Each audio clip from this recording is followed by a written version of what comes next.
So I've been hearing from a lot of people that are really concerned about dementia and Alzheimer's type issues, and with a 2025 study that showed with Americans over 55, 43% will develop dementia.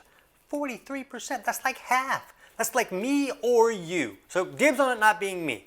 I called it. So sorry about that, but if it mattered to you, you really would have called it.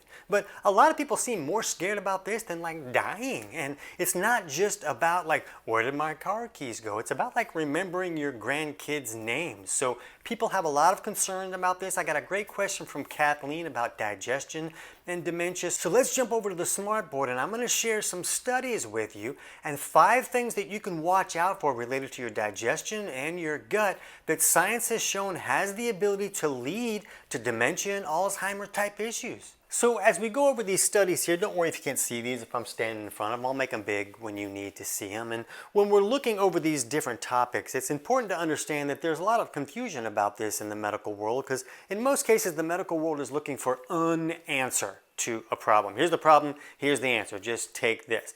But when we go through these different studies, you're going to see there could be a wide variety of issues that can create this problem. So how would there ever be one solution that's going to fix it for everybody? It's never going to happen. But when we can look at these things, we can understand what to look out for us. All these things might not show up for us, but if any of them do, they seem to have the ability to create the trouble, so then we can just take steps to put effort towards improving that situation.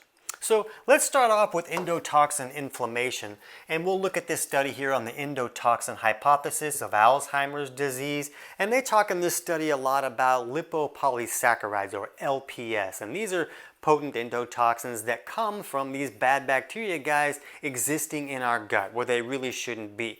And when they put out these endotoxins, they have the ability to get into the blood, and then they can cross that blood-brain barrier, and then that creates a lot of inflammation there in the brain that can lead to these amyloid plaque deposits that so many people talk about when we're looking at dementia and Alzheimer's disease. And when we're looking at this, we also hear a lot about leaky gut issues, and it's this excessive permeability in that digestive tract that's allowing these things to get into the blood where they really shouldn't be getting into. So when we're concerned about this issue, we want to think about things like, do we have food sensitivity issues or other signs of some type of dysbiosis or overgrowth going on, which could be like bloating or problems with the stool, like it could be constipation or diarrhea. And we'll go over a lot of different things in this video that can create these symptoms, so they can come from different angles. But when we're seeing problems with the lining of the intestinal tract being overly permeable and having this leaky gut issue, this often comes about because of some type of overgrowth in the digestive tract, and then things getting through where they really shouldn't be. So we'll have a link in the description below for our video on 4 steps to improve leaky gut, and I'll also have links to all of these studies that we're talking about so you can dig into them a little bit more. But if we're having a leaky gut issue and we're having some type of overgrowth in the digestive tract that's creating all this havoc and putting out all these LPS toxins, we have the ability to improve that scenario. And that video will kind of walk you through some steps to look at if you feel like that's a problem for you. So let's go to the second one, which is a problem with detox pathways. And we'll look at this study here on emerging roles of bile acids in neuroinflammation. And this study talked about how dysregulated bile has the ability to cross the blood-brain barrier and create neuroinflammation like we see in Alzheimer's. And when we're looking at dysregulated bile, this is very common when someone's bile is not flowing the way that it's supposed to. It's very common for someone's bile to become too thick and sticky to flow correctly. So bile is this soapy substance that's made in the liver, and then it comes down here and it's stored in the gallbladder, and it comes down and helps us break down our dietary fats and digest our food correctly. But what's also very important is we want to look at liver performance when we're looking at issues with bile, because the liver filters a lot of the junk out of the body, we know that, but it puts a lot of those toxins into the bile so that when the bile is moving through the digestive tract, it's carrying those toxins with it, so those toxins can go out the back door when we poop like a champion. But if someone's bile is not flowing correctly, now the toxins are not being removed like they're supposed to. Now the liver has to filter those out again and it'll reduce liver performance as the liver becomes overwhelmed. So we'll look at this study here on, is Alzheimer's disease a liver disease of the brain? And they say that we present evidence suggesting that the liver is the origin of brain amyloid-beta deposits, and it's involved in the peripheral clearance of circulating amyloid-beta in the blood. Hence, the liver could be targeted to decrease the amyloid-beta production or increase the peripheral clearance. So this amyloid-beta deposits that people feel are really problematic when it comes to this dementia type issues, they're saying that when the liver is not working correctly, that amount is going to go up, and if it's not performing as well, it's not going to clear as much of that out of the system as well. So when we're looking at liver issues, we're often either looking at fatty liver issues that can come from excess carbohydrate consumption, or we're looking at bile is not flowing correctly, so it's making the liver's job a lot harder. So we like to make sure that people's bile is moving the way that it should, and then the liver can detox the way that it should. And then we don't get all of these dysregulated bile issues that can also cross the blood-brain barrier. So when we're looking for signs that bile may not be flowing correctly, we're looking at things like maybe a light colored stool, like lighter than the color of corrugated cardboard, maybe nausea, maybe skin issues, maybe loose stools. All of those can be signs that that bile is not moving like it's supposed to. And we'll have a link in the description below for our video on 5 ways to improve bile flow. It's probably our most popular video because improving this issue has the ability to create a wide variety improvement to a lot of different health issues. So with the other studies that I listed below about bile flow or liver performance, I view these as going together. So let's look at this third issue of neurotransmitter production. And this study here on the association between gut microbiota and cognitive decline, they talk about that when digestion is sluggish or there is an imbalance in the microbiota, in that good gut flora, these good gut flora are what produce a lot of our neurotransmitters like serotonin, dopamine, and GABA. So when there's a problem here, we're basically having a breakdown in the supply chain. So when they don't have those supplies, now there's going to be problems creating neurochemical deficits in the brain that can lead to troubles with memory and learning. So when we're looking at signs of this going on, we want to think about, am I bloated? Am I having trouble with my stool, either constipation or diarrhea issues?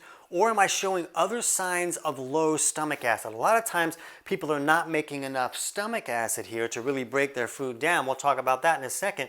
But that also means that the front door is open. So all the bad guys are coming in on the food. They're supposed to die in an acid bath. But it's very common for someone not to be making enough stomach acid for a wide variety of reasons. And then the bad guys come in and they set up camp and they eventually get down to this gut area and there's going to be a dysbiosis issue. Too many bad guys, not enough good guys helping us make those neurotransmitters. So we want to think about things like, am I having signs of low stomach acid? Or maybe I've had a lot of antibiotic use where I've wiped out all of my good gut flora and I haven't done anything to replenish that, microbiome that allows us to produce all of those neurotransmitters. I'll also have a link in the description below to a study that talks about how long-term PPI use is being associated with dementia. And they're saying that people using these for more than 4.5 years, there's like a 30 to 40% increase of dementia showing up. And that doesn't mean that a person needs to be using a PPI. A lot of people are not making enough stomach acid for a wide variety of reasons. And just remember, I'm not a doctor, so if you're using a PPI, I'm not telling you to stop doing that. I'm basically a professional stand-up comic turned nutrition author,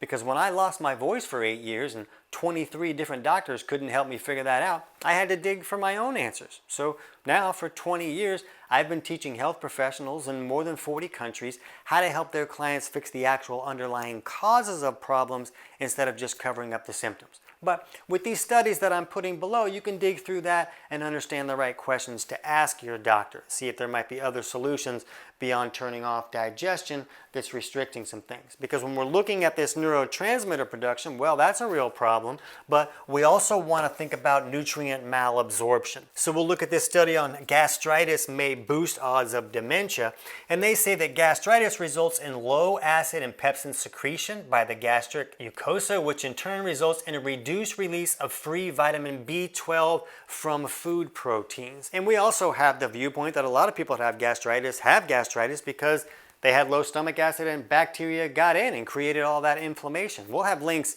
in the description below for our video on gastritis, a different viewpoint.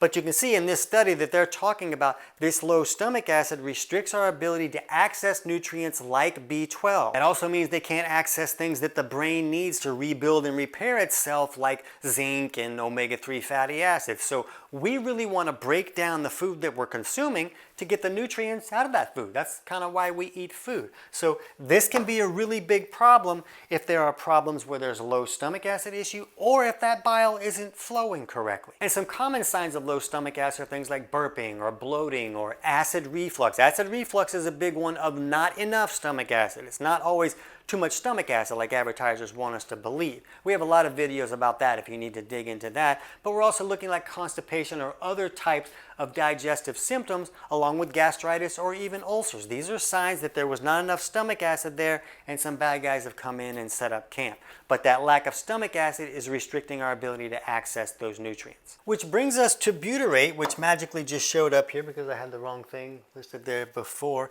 But let's look at this study here. Butyrate neuroepigenetics and the gut microbiome. And they talk a lot about how it's our good gut flora that ferments fiber from our diet and generates short-chain fatty acids like butyrate, which is really important for brain health because it helps maintain that blood-brain barrier, but also helps to encourage new brain cells to be generated. We want that neuroplasticity there, but if you have some type of dysbiosis issue here in this large intestine, in your gut area, then that's just not going to happen. So you can see the importance of all of these digestive things working correctly so that we're not inviting all the bad guys in and creating all that different forms of trouble that we've talked about. Another thing we want to think about with these good gut flora fermenting fiber and creating these short chain fatty acids is that means we have to have the fiber. So we want to think about, first of all, do we have some type of dysbiosis issue? We want to watch out for more bloating or issues with our stool or different type of digestive symptoms, cramping and pain and such that can indicate some type of dysbiosis issue.